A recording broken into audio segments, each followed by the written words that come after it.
বিশ্বের সবচেয়ে নিরাপদ আকাশ কি এখন হুমকির মুখে?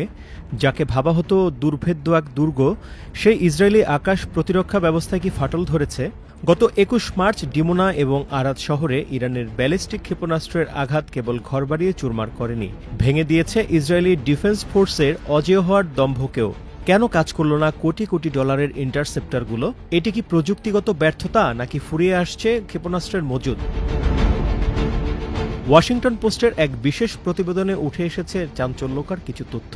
গত ২১ মার্চ রাতে মাত্র ৩ ঘণ্টার ব্যবধানে ইরানের শক্তিশালী ক্ষেপণাস্ত্রগুলো ইসরায়েলের গুরুত্বপূর্ণ এলাকায় আঘাত হানে। হামলায় ১১৫ জনের বেশি আহত হয়েছেন, যাদের মধ্যে ১১ জনের অবস্থা ছিল আশঙ্কাজনক। ইসরায়েলি সামরিক বাহিনীর মুখপাত্র নাদাব শোশানি দাবি করেছেন, যুদ্ধের প্রথম পর্যায়ে তাদের সাফল্যের হার ছিল ৯২%। ঠিক কী কারণে প্রতিরক্ষা ব্যবস্থাটি ব্যর্থ হল, ইসরায়েলি সেনাবাহিনী এখন পর্যন্ত এ নিয়ে ব্যাখ্যা দেয়নি। এই হামলা নতুন করে কিছু প্রশ্ন সামনে এনেছে।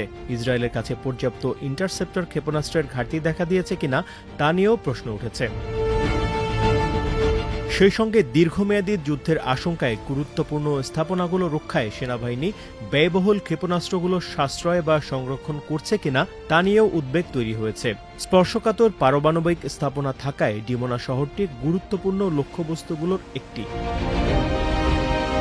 ইরানের পার্লামেন্টের স্পিকার মোহাম্মদ বাঘের গালিবাফ কিছুটা বাড়িয়ে বললেও তার মতে সুরক্ষিত ডিমোনায় ক্ষেপণাস্ত্র প্রতিহত করতে ইসরায়েলের ব্যর্থতা বড় মোড় পরিবর্তনকারী একটি ঘটনা। তিনি এক এক্স পোস্টে বলেন, ইসরায়েলের আকাশ এখন অরক্ষিত।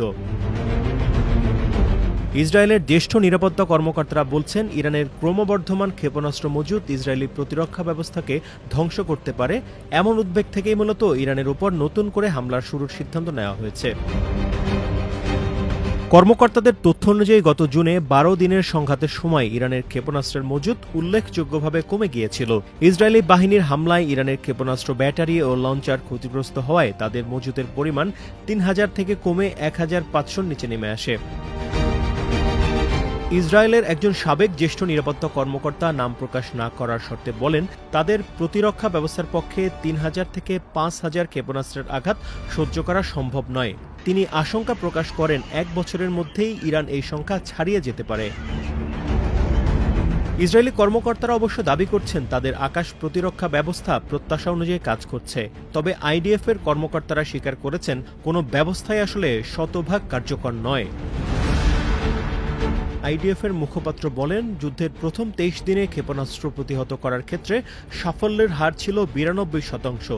তবে ২১ মার্চের ব্যর্থতার কারণ সম্পর্কে বিস্তারিত বলতে রাজি হননি তিনি। তবে তিনি বলেন, ডিমোনা ও আরাদে হামলার জন্য প্রথাগত ব্যালিস্টিক ক্ষেপণাস্ত্র ব্যবহার করা হয়েছে, যা তারা আগে থেকে চেনেন এবং এর আগে একাধিকবার প্রতিহত করেছেন।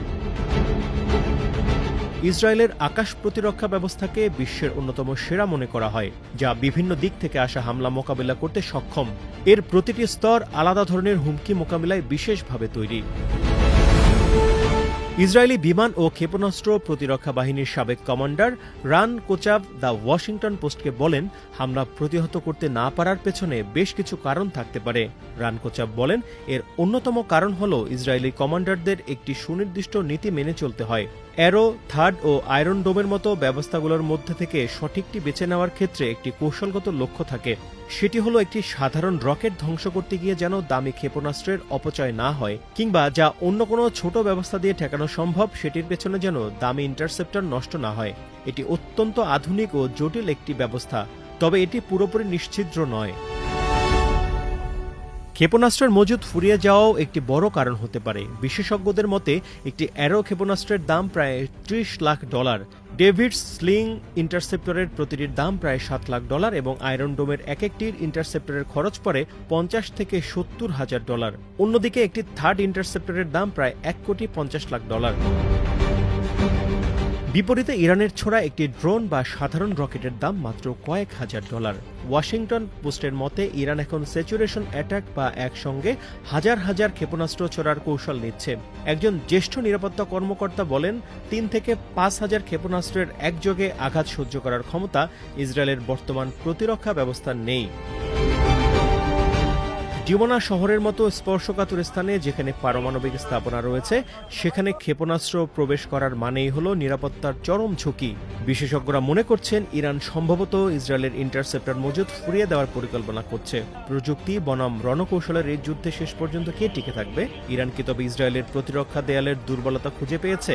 ইসরায়েলের দাবি অনুযায়ী তাদের প্রতিরক্ষা ব্যবস্থাকে আবার ঘুরে দাঁড়াতে পারবে, নাকি মধ্যপ্রাচ্যের আকাশ দখলের এই লড়াইয়ের সমীকরণ বদলে যাচ্ছে?